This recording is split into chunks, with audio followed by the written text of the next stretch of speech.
Adan Ahmed Duale. Makofi.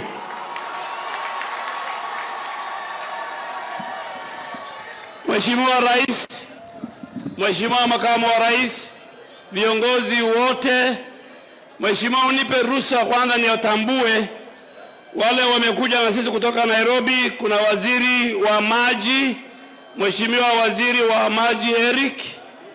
Tuko na PS wetu katika Wizara ya Interior, waziri PS Omolo. Tuko na kijana wetu kutoka hapa Mandera, PS wa Youth, ndugu yetu Ismail. Tuko na PS wa Wizara State Department ya Mifugo, ndugu yetu Jonathan Mweke. Tuko na PS wa Water Julius Korir. Mheshimiwa Rais, kuna watu wengi ambaye ni chairman ya boards and parastatus directors. Ningewaomba wote wasimame. Kuna watu wote, hii watu chungu nzima, Your Excellency, ni watu walipata cheo na ni wengi, utawakuta Garissa, Wajia. Asanteni sana. Mheshimiwa Rais, kwa kimila wewe ndio mgeni wetu sisi. Sisi watu wa Garissa, Wajia, Mandera, Marsabit na Isiolo, na kwa wafugaji wote, sisi tutakuunga mkono kulete mambo ya kuunganisha wa Kenya bila kujali kabila, bila kujali dini, bila kujali vyama vya kisiasa na bila kujali mahali watu wametoka.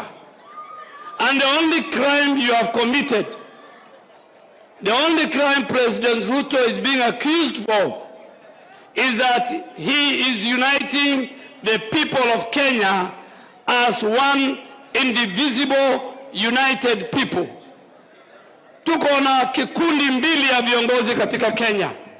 Tuko na wale wanataka kugawanya Kenya kwa misingi ya kikabila, misingi ya dini, misingi ya eneo, lakini sisi tumesema kama wafugaji, miaka 50, miaka 60, tulikuwa tunaambiwa ukitaka kupata ID na passport mpaka wewe upitie vetting.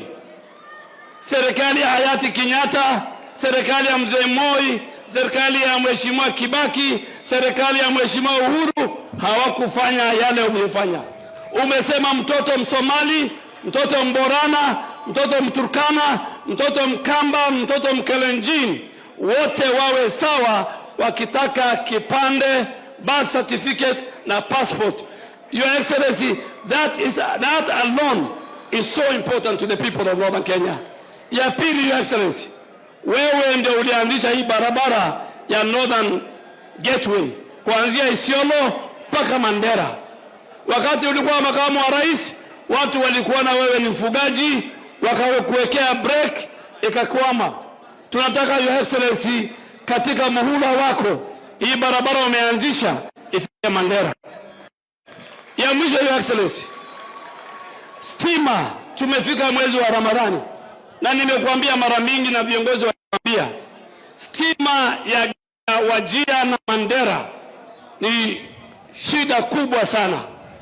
Na kwa vile mheshimiwa mbunge na gavana wamesema wamepata 1.3 megawatts, mheshimiwa, unaona hii jua, Your Excellency, tarehe 1 mwezi wa 3 tunaanza Ramadhani. Ramadhani ndio tuko na shida sana. Nataka utusaidie. But Your Excellency, we want to assure you, nyinyi watu wa Mandera, leo tumeanza na Mandera. 2027 sanduku zingine tutashindana, lakini sanduku ya rais ni ya William Ruto. Sanduku ya rais ni ya nani? Wangapi wanasema liwe liwalo, juu chini? Sisi wafugaji tunamshukuru rais kwa kuunganisha Wakenya, makabila zote, dini zote, and the only crime they accuse you of is why are you uniting the people of Kenya? Serikali umegawa, umeleta upinzani, umeleta Wakenya wote. Cabinet ambaye mimi na serve si cabinet ya Kenya kwanza, ni cabinet ya Kenya nzima. Kabila zote wamekaa kwa hiyo cabinet, dini zote tumekaa, Waislamu tuko watatu. Mheshimiwa Salim Kuria, asanteni sana. Mimi watu wa Mandera, mnajua nimekuja mara mingi hapa kwa mambo ya dini na mambo nyingine. But Your Excellency, tunakukaribisha, na hawa viongozi wa Mandera are part and parcel of the greater pastoralist community. Asanteni. Asante sana waziri. Kabla sijasema machache, nataka kuomba viongozi wetu, former members